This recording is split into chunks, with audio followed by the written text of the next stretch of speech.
Hello guys, welcome to this video. So in this video I'll show you if your search bar is disabled in VS Code, how to enable them or again disable it. Search bar is nothing but which appears inside your sidebar section. So if you click on this search bar icon, you will be able to search for any sort of like here inside your source code. So if this search bar is not appearing, accidentally you may right click.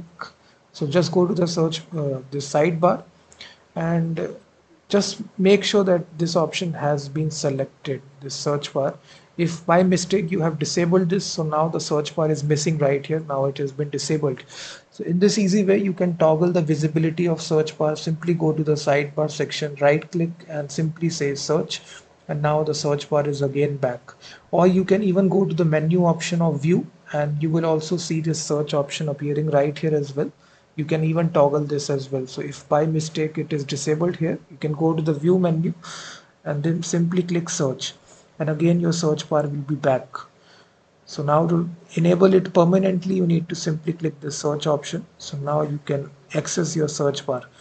So thank you very much for watching this video, and also check out my website freemediatools.com, which contains thousands of tools.